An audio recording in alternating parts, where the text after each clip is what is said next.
Welcome to Maritime Matters, a podcast focused on leaders in the maritime market, the people, the companies, the technologies that are making and breaking the news, helping to lead the maritime industry to a safer, more efficient, more profitable, and cleaner future. Welcome aboard. This is Greg Troutwine with Maritime Matters, the Marine Link podcast, and it is my distinct pleasure today to have 5 members of the Fernstrum family in our studio to discuss the rich history of the R.W. Fernstrum Company, which is headquartered in Menominee, Michigan, and this year celebrating its 75th anniversary. Today, we have Paul W. Fernstrum, the chairman, Sean W. Fernstrum, president, Todd S. Fernstrum, the vice president, Rachel K. Fernstrum Millard, the sales and marketing manager, and Jeremy A. Fernstrum, an associate engineer. So R.W. Fernstrum has been engineering and manufacturing grid cooler keel coolers for the marine industry since 1949. Since then, this fourth generation family-owned company has formed international partnerships to expand its product offering and global reach. And today its solutions can be found cooling marine propulsion engines, generator sets, reduction gears, and auxiliary onboard vessels of all sizes worldwide. I must admit that in my position, I just can't play favorites, but the Fernstrum Company and the family has always been close to me and our company, in fact. Our company's timeline and history are closely related, as Maritime Activity Reports is also a fourth generation family-owned company starting in New York City in 1939. And the Fernstrum family has always been most hospitable for the 30 plus years that I've been in this seat. So that's enough out of me. And I'd like to really just dive into the Fernstrum, their history and their individual roles. To start us off, can each of you give us just a short introduction with insights on your responsibilities at the company and a short background on when you realized that yours would be a career in the family business? Well, age before beauty. Why don't you start us off, Paul? Well, I never truly thought I'd be in the company. When I thought I'd be going off and working for some other company.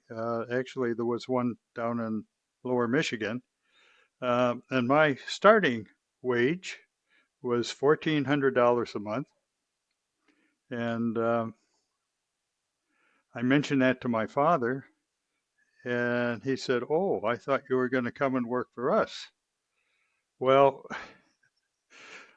I really had to think about that. And I thought, well, I don't know. It sounded exciting going away, but I made the right choice. Uh, I was married about 4 weeks before I graduated from college. My wage was $700 a month. So that was quite a wage cut right at the beginning. So here I am with my engineering degree, and I was the third employee in the company because we sublet all the operations. We were basically a design and sales company. Well, that meant I'm low man on a totem pole, which meant I wore many hats, including, we were renting a office space on the second floor of a bank building, and I was the janitor, among other things. I was a secretary. I was a draftsman. I was a gopher. In other words, what anybody needed, I had to go and get it. And then I was into the design of the product and sales. So it wasn't until a few years later, I think it was 1968. We built our first office building here in Menominee on 1716 11th Ave. And we bought the whole city block at the time. just in case there'd be future expansion, was a wise choice.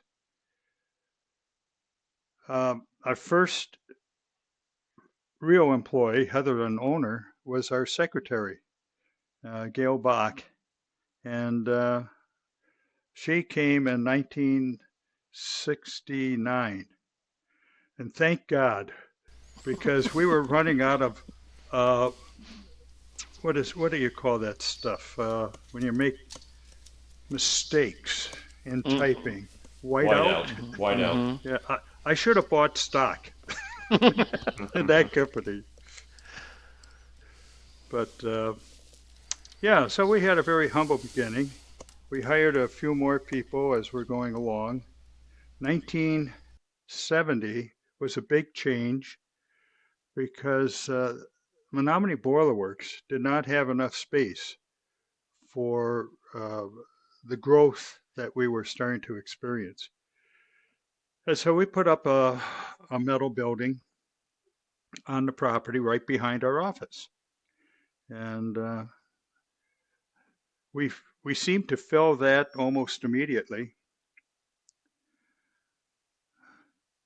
We still retained Menominee Boiler Works employees.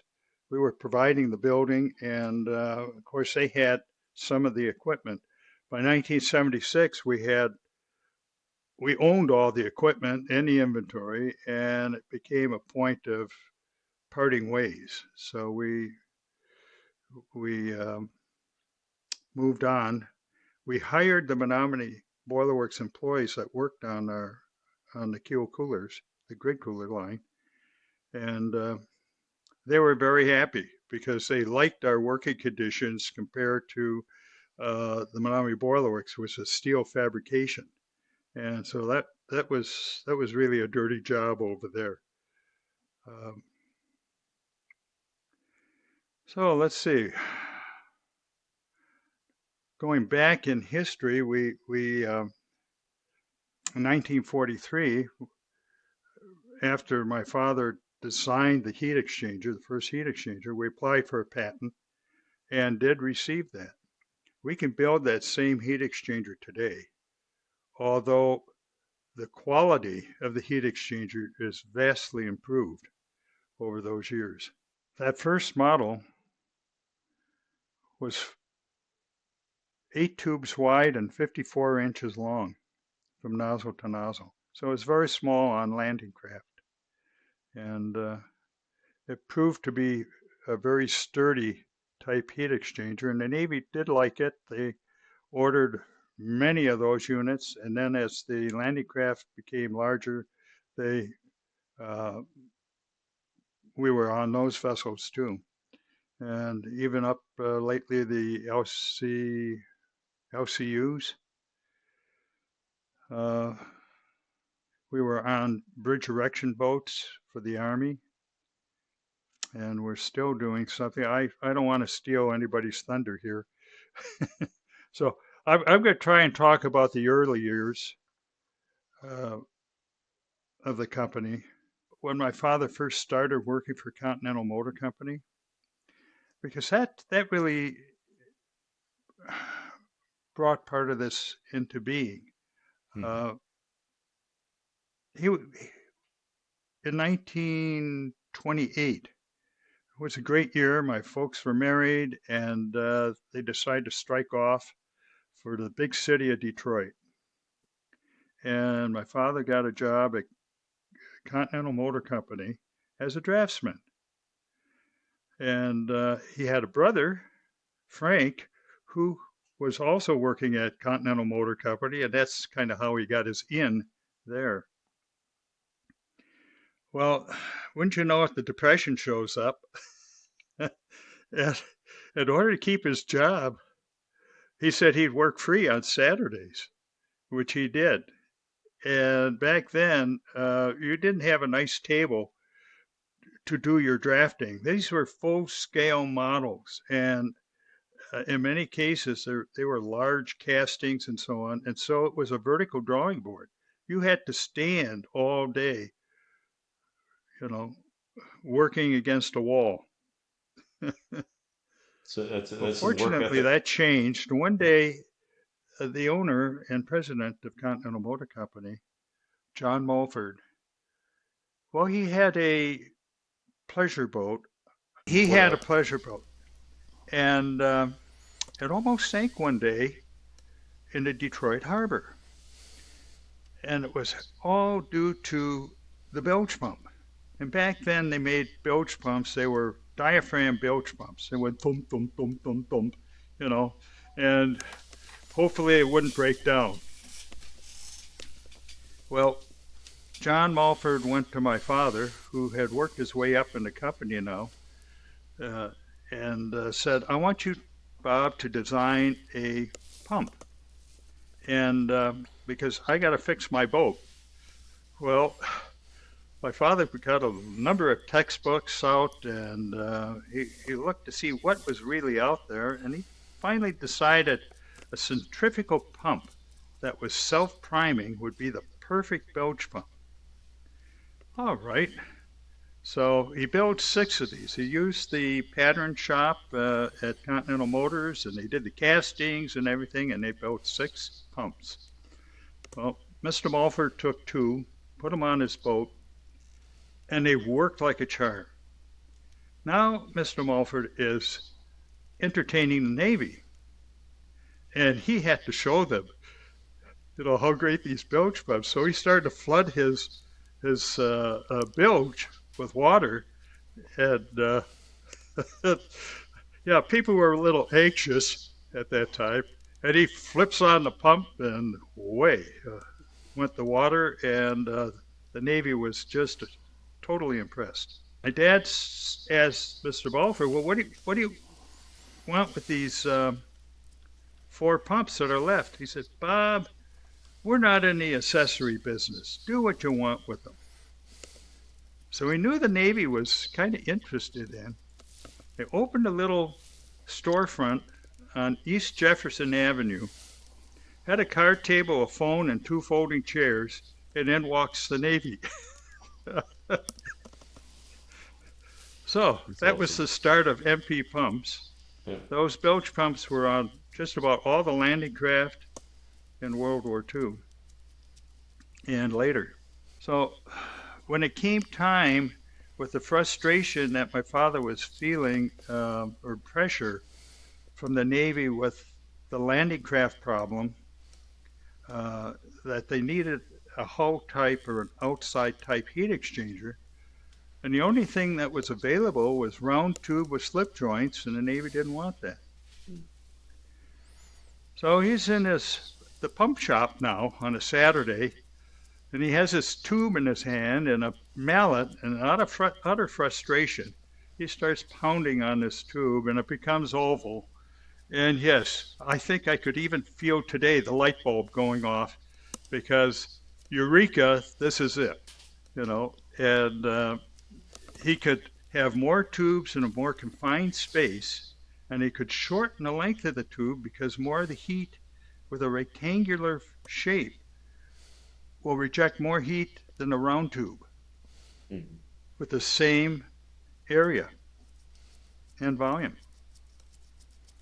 So it's amazing how he came across that, It is amazing. and Out of sheer frustration. out of sheer frustration. Yeah. And that was the start. Um, I'm glad he patented it. The patent in wartime does not hold, uh, and Young Radiator got involved, making a series of uh, heat exchangers like ours. Generic term is keel cooler. Mhm. Trade name ours is grid cooler, keel cooler. And the main difference was Young added one more tube. Mhm. 8 tubes could not be, as efficient as 9 tubes.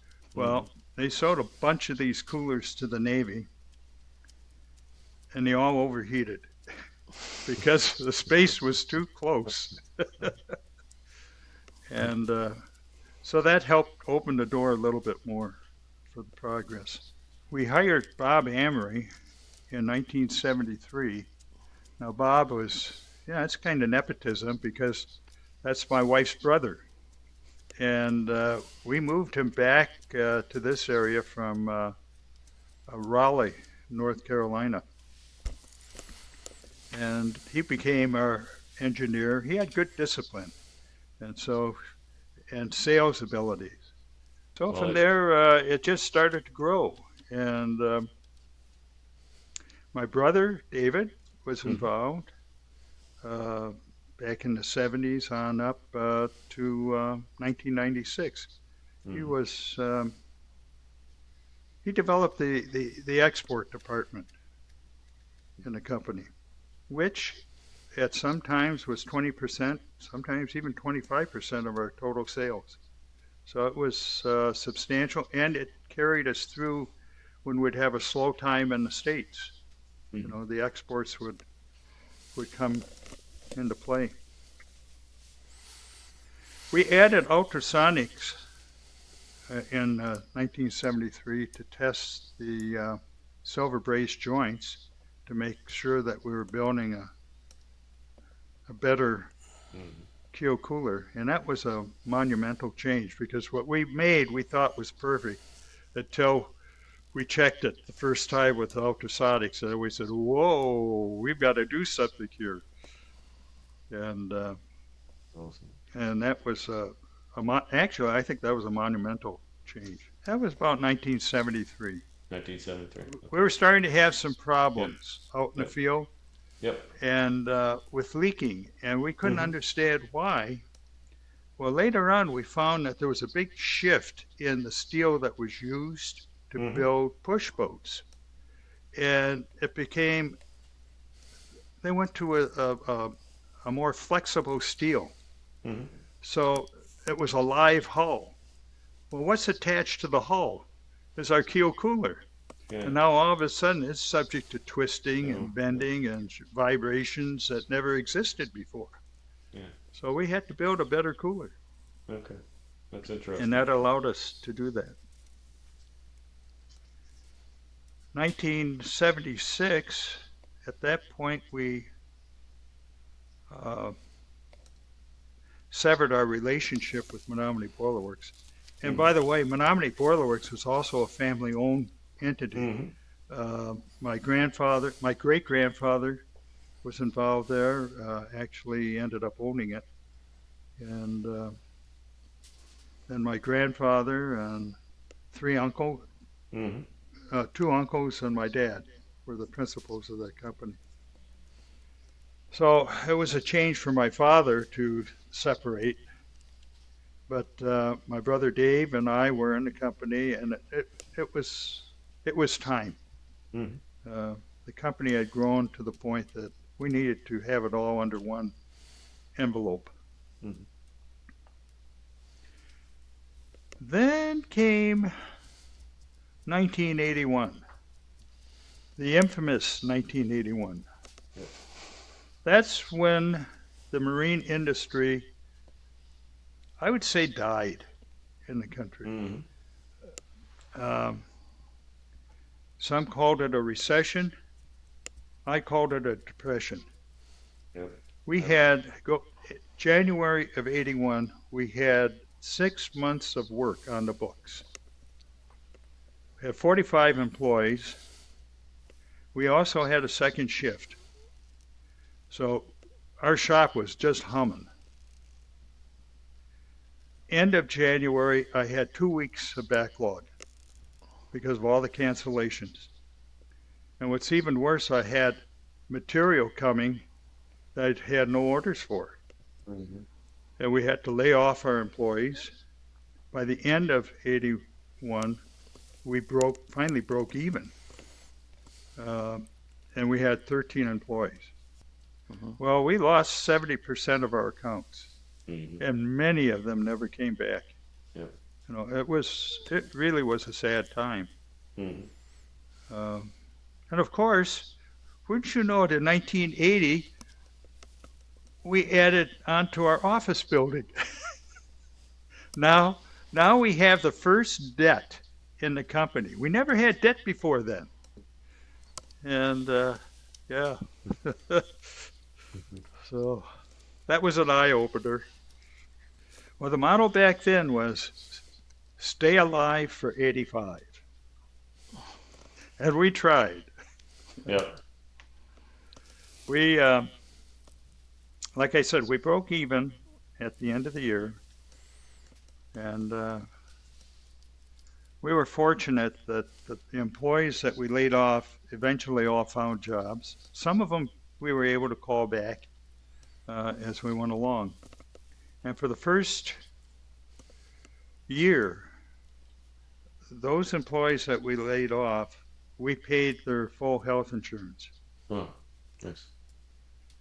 because we knew the families would be in trouble. Mm-hmm. Our insurer did not like that. He said, well, you let the employees go. I said, no, they're laid off. Mm-hmm. And so he couldn't do anything about it.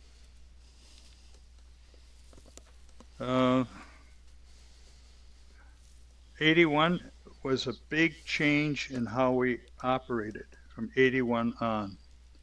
You get a call on the phone and a potential customer is saying, hey, I need this, but you don't make it. Mm-hmm. And we say, well, what do you need?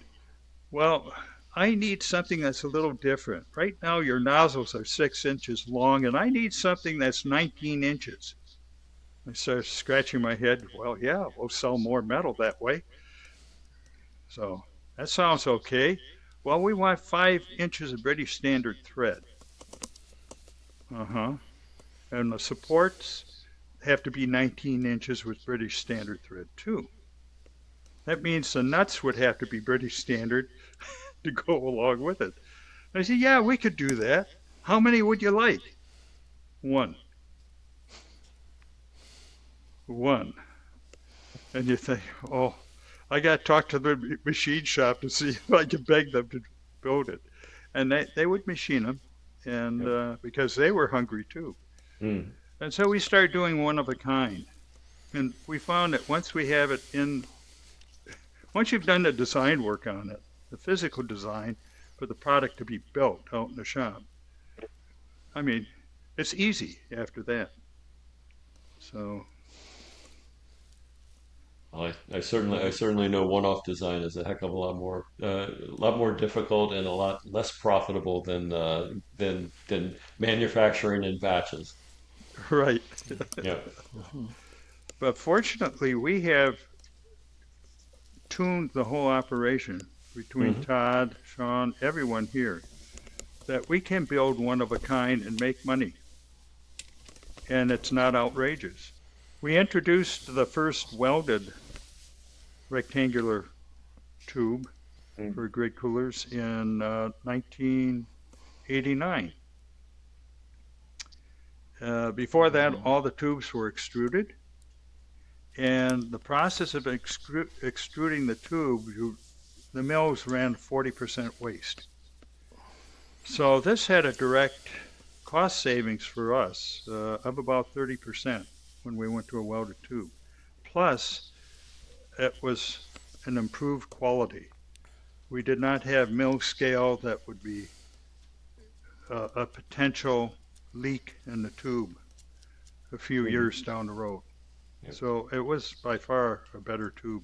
1990, we completed, thousands of heat transfer tests on our tubing for all different types of operating conditions.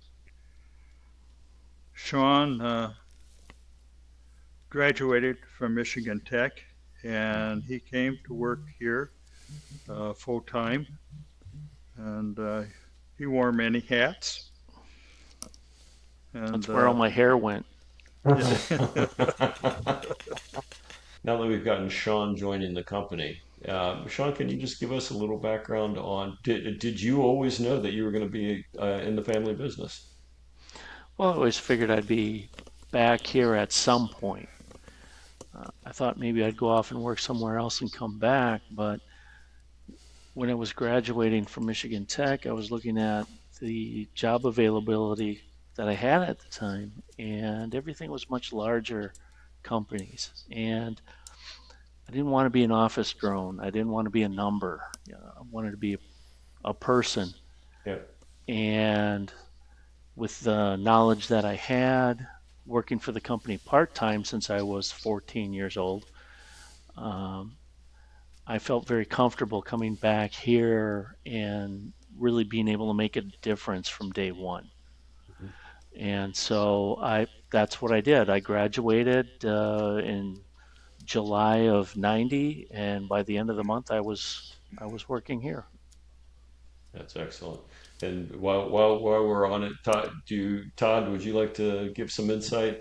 I mean, again, family companies are interesting to me, Well, and it's just always interesting to know if you always knew that this was going to be your fate, or how you actually decided to get into it. Yeah, myself, I, I studied electromechanical engineering up in Hmm. Michigan Tech, and so mhm. I really didn't have a plan necessarily to come back here. Um, I was thinking about other places too, but once it got down to it towards the end, uh, there wasn't a whole lot of stuff Mhm. available that was kind of close to the area. I like the area here. I like the outdoors. I like hunting, skiing, snowmobiling, all that stuff. So I really didn't want to go down south, uh, to work. So I figured, oh, I'll stick it out here a few years and see how it goes. I just didn't know where really my place was going to be here, Hmm. and fitting in. I'd worked in production, over my Mhm. summers and all that stuff to make money during college. But, I didn't have a really, what I felt was really all that important of a spot, Yeah. so. But, I stuck it out and, over time, got, learned a lot more and more about the process and what we're doing, and kind of found my niche in the production area and in R&D, and Hmm. um, use some of my skills in the electromechanical side to develop some process controls and things Yep. for in the shop that that Mhm. needed a little bit of work. So yeah, it's been pretty good. Um, and then That's awesome. eventually, went on to changing a lot of the processes, bringing CNC machining, Yep. CNC fabrication, uh, quite a bit over the last 20 years has been done in that area. So we used to farm out a lot of, well, all the machining used to be farmed out. We do all the machining in house now. Hmm. Um, Really, the only thing that we don't do in house now is paint and painting on the box coolers. That's the only thing that's done outside. So yeah, it's been a No, big change. that's excellent. And Todd, how long have you been with the company? 92, I 92. got my degree at Michigan Tech and came Okay. back. Okay. So we have also Rachel and Jeremy, and again the younger generation coming on board. So Rachel, why don't you give us a little insight on your responsibilities, and again, just a little background. When did you know that yours was going to be a spot in the family business? Well, I kind of followed the same path as Sean there, where, I was really sitting down looking at careers outside of the business. And when I sat there and looked at my options, it's like, well, okay, I could go sit there, be an office drone like a bunch of my friends are, because both Sean and I have a degree in technical writing. Hmm. And between the technical writing, the design side of things, that's pretty much where I'd be looking. And when looking at, okay, I could do that, or I could come back and work in sales. I really enjoy the sales side of it. So, Yeah, no, absolutely. I kind of Being found a my niche in that side of the business, and yeah. oh, I've been pretty happy sticking with it. I started full time, was it January 2018? And Jeremy, last but absolutely certainly not least, why don't you tell me a little bit about you? I know, I believe you're on the technical side. Why don't you tell me Yeah, your path? um, I've been on the engineering side of the business now for about 7 years now. I kind of moved into the engineering side about a year after I joined up with the business in 2016. Hmm. Um, I originally wasn't looking at coming back right away. I kind of wanted to try to go out somewhere else. As I was finishing up my college degree, I was kind of looking around, trying to see, well, what's out there that's kind of interesting. What do I kind of want to go back to?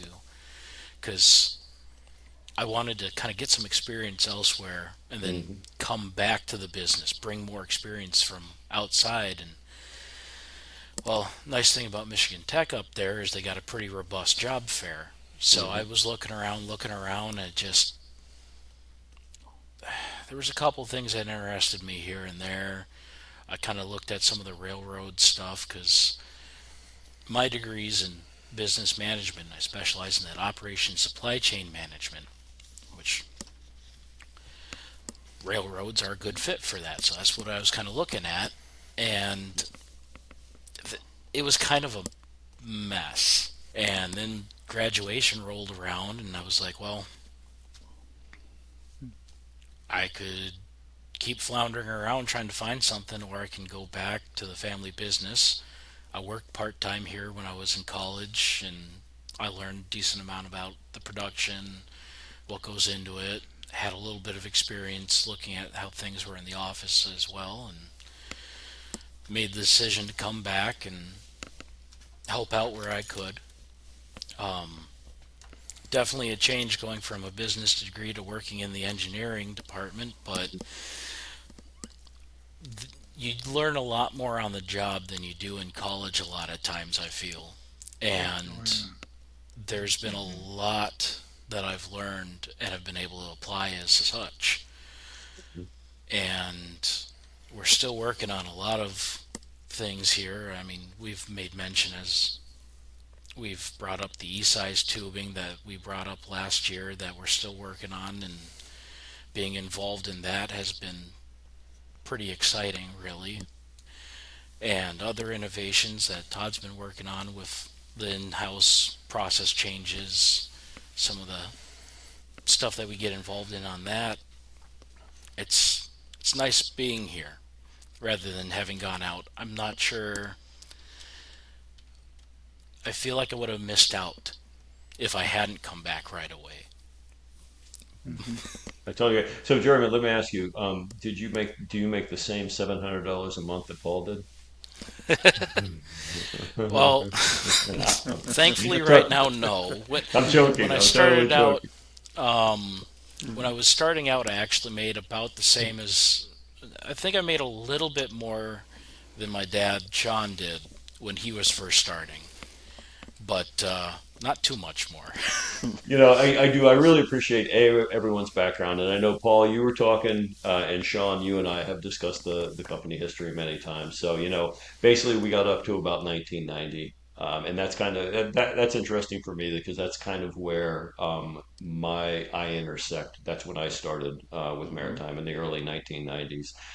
So I'll ask either Paul or Sean, whoever you'd like, just kind of take me through kind of like the 1990 to today, kind of what, the highlights of the company. And then what I'd really like to do is dig into some of the projects because I got to tell you, again, I have a lot of talks with a lot of people and it always surprises me. Sean, you'll bring up company XYZ, and I don't know if you can talk about them all in this venue, but I'm always, and if you ever tell me something that is off the record, it is absolutely off the record. But I always like hearing about those interesting projects. So when you look at the company, 1990 to today, we kind of got up to that point. Hmm. What are the highlights that you see from then to where we are now? Hmm.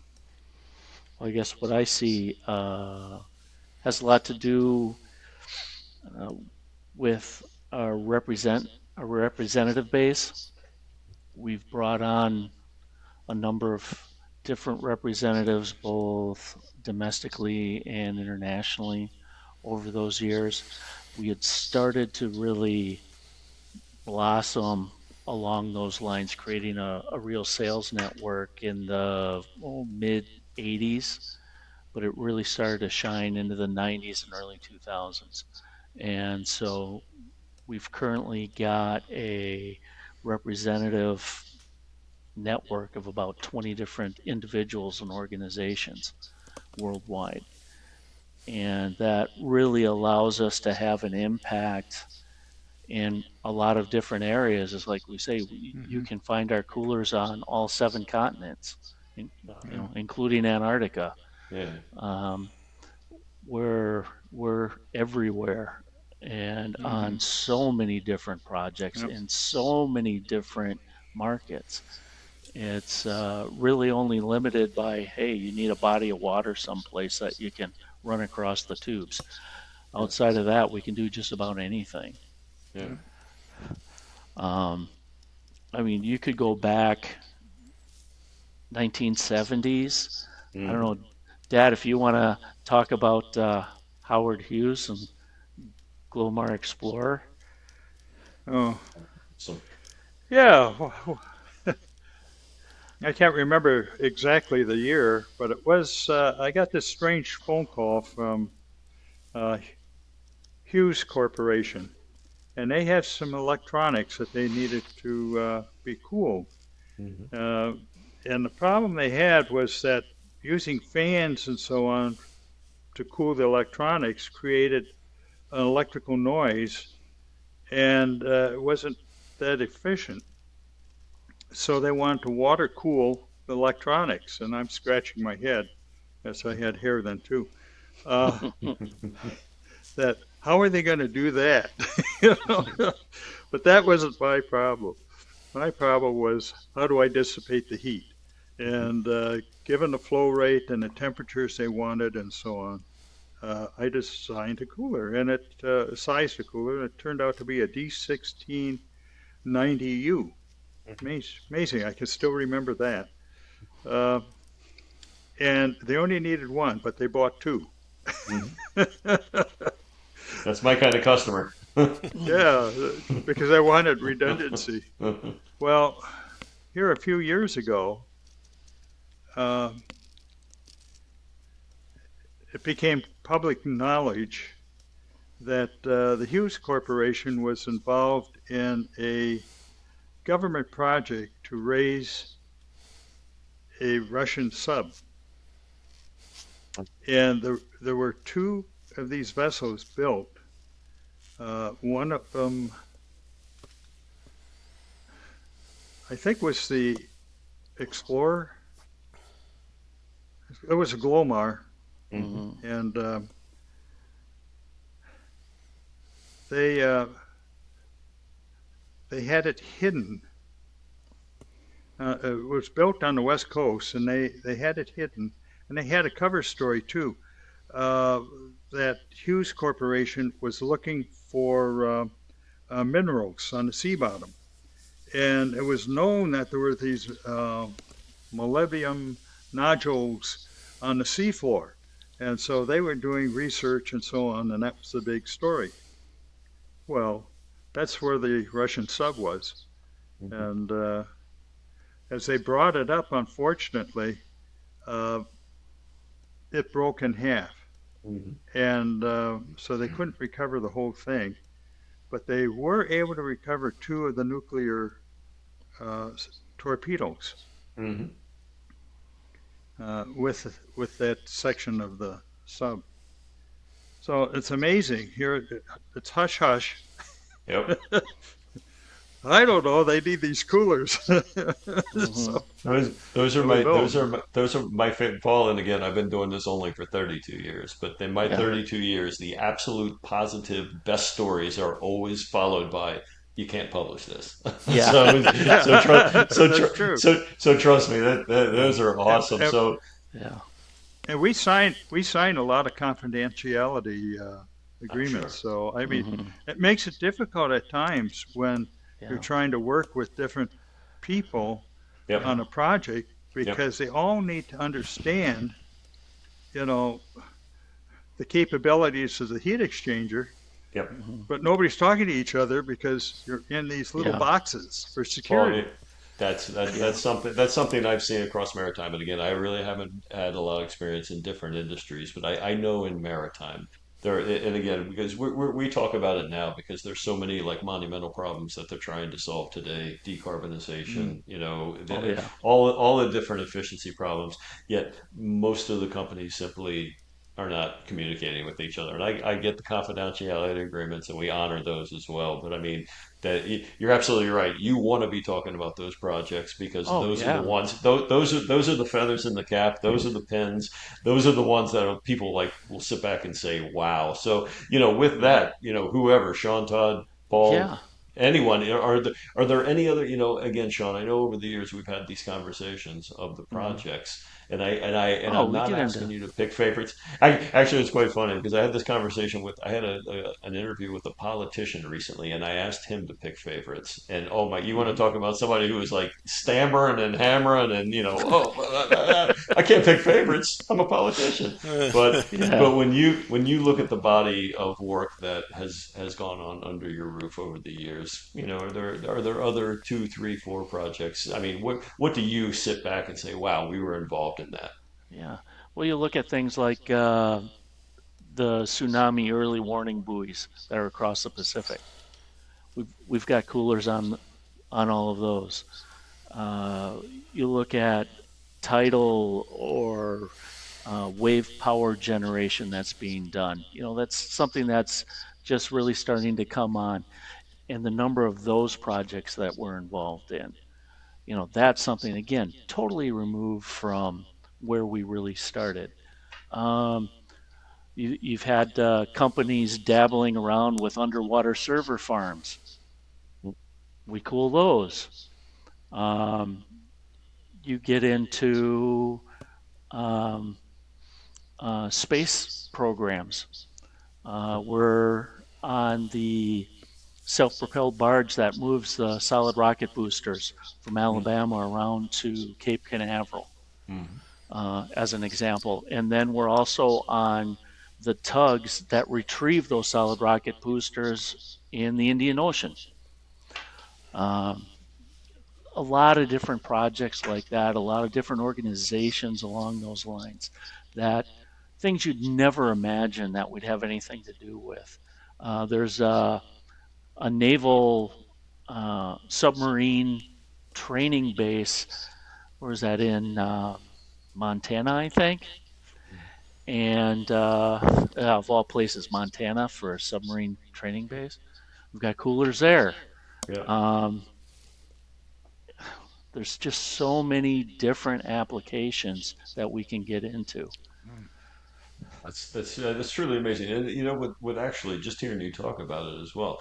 I mean, everybody, you're a manufacturing company. You want to sell product, you want to make money, you want to go home. Everybody have a nice life. That's great. But now, and I didn't even know. And as you know, I have a subsea technology title, marine technology reporter, and I very well know about those tsunami detection buoys because when that happened, that was one of those moments in history that you're like, yeah, I can't believe that just happened. Hmm. But now you're making products. I mean that literally change lives. I mean Yeah. you really are helping to impact society, and that Hmm. that's just that for me. I'm a publisher. I put information out. Hmm. That to me though, that's a really cool part about what you do.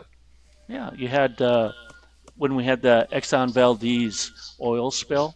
Yep. What a tragedy that was. Well, they realized they needed more oil skimmers up in that area that could handle those rougher seas states that they get. Yeah. We're on all those. The MSRC boats that are the oil spill response vessels located strategically around the U.S. Yep. We're on some of the motherships and we're on all of the daughter ships. So there's a lot of different environmentally significant projects that we're involved with. It's And absolutely amazing. And again, this is obviously this is a round table. Anyone can answer at any time. From the projects are interesting, but again, and I know Paul, when Paul was going through the history to start, obviously there have been a lot of technological innovations, none more so than your grandfather, your father hitting something with a hammer out of frustration and saying, "Voila, this is a better way to make it." But when you look historically at the company, and again, I know we've gone through some of these points already, but if you could give me kind of what you see as the key historical or pivot points from a technological standpoint, that you think that have brought you from day one to year 75. I could say our first computer was embracing the computers early, uh, and it's led to so many other advances in the company. Uh, in a way, we were ahead of the technological wave. Hmm. Um, and Sean and Todd, especially Todd, brought us out of the dark ages with the manufacturing. Hmm. I thought it was Yeah. pretty good, the way how it was, because everything was paid for. But then I realized that my first summer, um, well, it was my freshman year in college. That's summer. I worked at the Menominee Boiler Works, and I looked at the equipment that they had for stamping and cutting and so on. Some of that equipment was built around the Civil War period. And Wow. yes, they had the drive shaft up in the ceiling with the uh, leather belts coming down. Yeah, and you have to shift the belt over to get a different spool to get a different speed, on the drill. Yeah. Oh yeah. Yeah. Hmm. So I know the dark ages, Hmm. and I thought what we were doing was pretty good. Yeah. But it's phenomenal what we do today. That CNC equipment is just it's the way to go, and Yeah. Yeah, Todd, would you even like to kind of chime in? Again, you've gotten a lot of props yeah. here for the enhancement of the manufacturing process. When you look at that manufacturing process, what do you count as the most significant investment or the most significant step forward that you've helped to bring about? Yeah, I think the biggest jump was in 2001 when we partnered with Weka to start producing box coolers here for the Americas. Hmm. Um, and at that point, we didn't have any in-house machining, Hmm. so we were looking at having that done outside, and we looked at what the costs were and such, and we just said, we really gotta figure something else out here. So yeah, I did a lot of work and trying to figure out what the best piece of equipment was, and we brought in our first CNC mill at that point, and thought it was going to be big enough for everything, and but things just keep getting bigger and bigger as the heat loads keep growing. So we've been getting to the point that we're kind of struggling with that lately. So just last year we just added on another machine with a lot Hmm. bigger travels. But that was our first foray into any kind of CNC equipment, and just the experience that we had with that, it just led us to really think about some of the other things, and we got into CNC punching, Hmm. CNC press brake, uh, water jet, and then and we had for a long time wanted to bring in turning. A lot of our parts are we got a lot of custom parts that are turned, and so we brought in a lathe and started turning our own parts, and we added a second lathe here just about 3 years ago for some of the smaller parts, so we're able to do that a lot more efficiently than what we were starting out. So we've got pretty complete setup now both on the fab and on the machining side. So yeah, about in the last few years, probably about $3 million of new equipment Yeah. has hit the floor, and it's all processes that we've never done before. So we're doing it, we're hitting it. It's been it's been fabulous. But we're That's already at the interesting. point where we're starting to think about replacing some of these and upgrading some of these machines, and for just to help increase the capacity. Now Hmm. that's interesting. Just actually a couple quick points off of that because a couple things you mentioned. One is the heat loads keep growing. And two, the investment in the new equipment, the new technology. And I see this a lot. I see this a lot on across everything that we serve. You're bringing a lot of new tech, and you have a lot of older workers, perhaps. And I don't know the age profile of your crew, but first, whoever would like to jump in, you're seeing the heat. What is a specific driver for that? Why? And two, when you bring on these new manufacturing capabilities, is it a steep learning curve? I guess how do you tackle that challenge? Well, Go as ahead, far Stephen. as the heat loads go, a lot of the force driving behind that is as the emission standards are changing. The EPA standards were up to EPA Tier 4. I believe they're starting to look at like a Tier 5 at some point here. You've got IMO Tier 2, Tier 3. And as those have been developed, the engine manufacturers have had to increase the temperature that they're running their engines at because they got to burn that carbon out of their emissions. Hmm. And as a result, we're seeing a lot more heat. We're Hmm. seeing some lower flow rates from some of these engines, higher flow rates on other engines. And a lot of that was what helped drive us towards also looking at our new tube size, the E size tubing, Yep. because we had to make up for that with the flow, the heat. We needed more, and we had been looking at larger and larger units, and there came a point where it just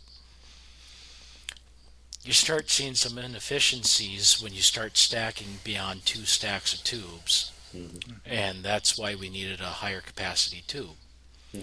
And then as far as the machining, I think Todd, you can kind of take over on that end. Yeah, as we're getting into some of the newer machines, it's you're having to relearn some things, but it's new software and all that stuff too. But yeah, there's a little bit of a learning curve for sure. Hmm. But I don't. It has to be done. You Yeah. gotta keep moving forward. So And now, we've kind of covered the past, the present, and let's look a little bit about the future as well. And this is why it's really a pleasure to have like all generations present because I'm sure legacy is thought about on a regular basis. We just discussed some of the challenges facing the marine industry, with higher heat loads, differing technical specifications.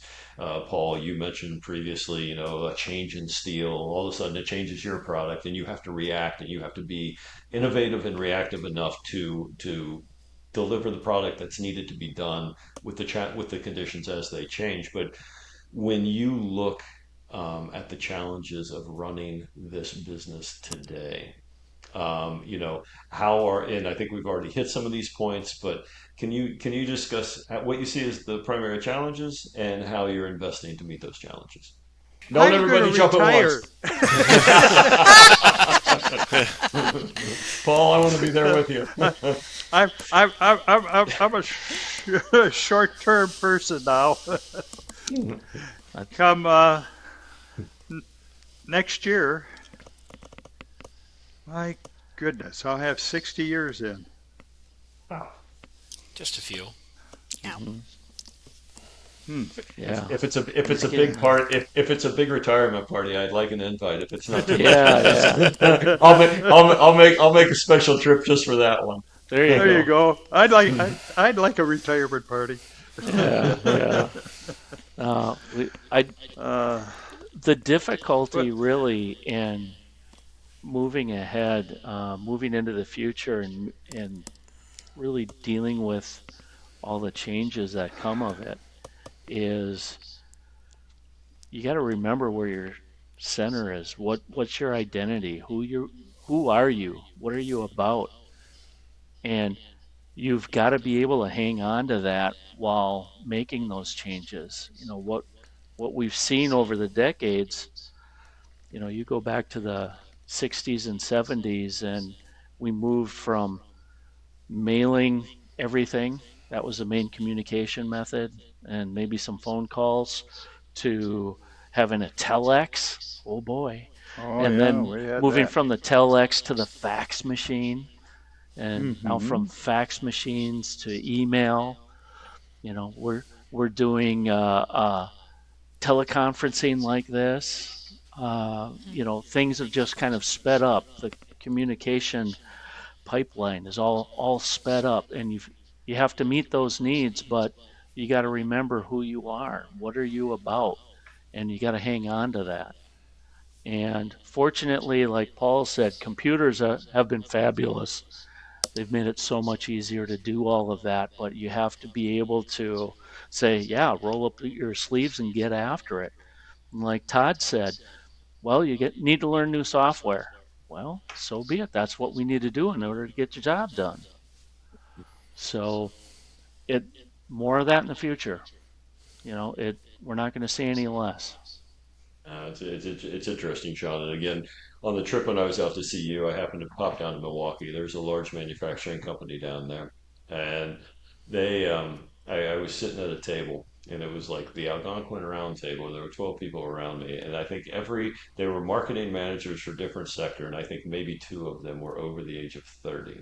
And so, what you said just about the telex of mailing things, because I was explaining the process by which we produced a magazine, our Hmm. media, back in 1992, when there was no email, there was no internet. There wasn't this, and the young man, I think he had to be in his late 20s. You could see his head start to spin. He goes, that blows me away. He goes, I can't believe it. I said, well, you know what blows me away is what your job and your world is going to look like in 30 years. I said, Yeah. that's what blows me away. Yeah, And if I had the that's answers, true. I'd be sitting on my yacht right now. I wouldn't be sitting in your office. But Yeah. no, it is. And Uh, honestly, that to me, I don't care what you do. It's a testament to being in business and thriving and surviving and thriving and having your ups and mhm. downs.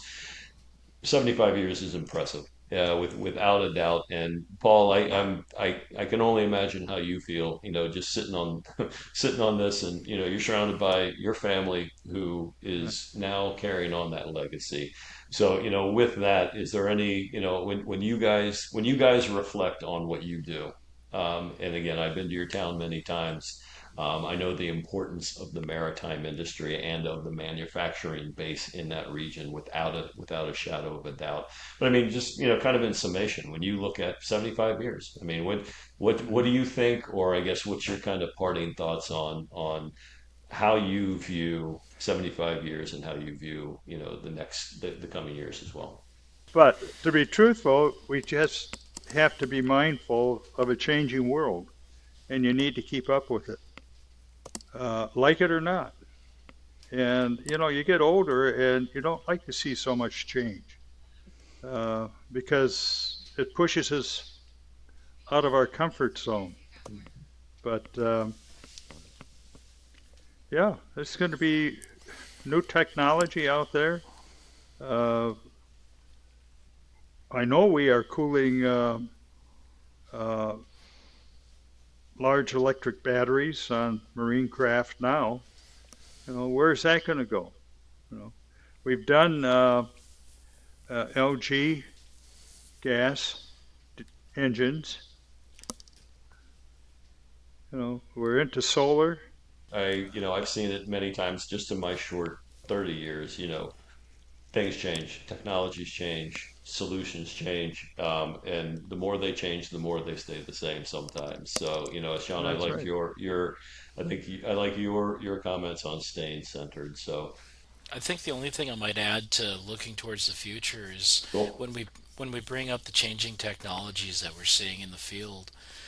I mean, autonomous vessels is a big Yeah. one, and we actually just had a job that we did with our partners over at Court Propulsion over in Britain on a large project for some autonomous vessels.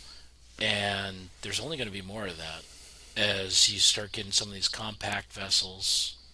We're on multiple autonomous vessels now, and it's only going to speed up. There's going to be more of them, and a lot of them are electronic driven, and they're not using traditional fuel methods, as Paul mentioned. I mean, solar, LNG, the wind power that's on the coastlines, all this stuff, all these changes, pushes for green power. Hmm. It's stuff that we're trying to keep at the forefront of. We're trying to get in on these projects and making sure that we're keeping up with those changing times because we see where it's going and we want to make sure that we can be a part of it too.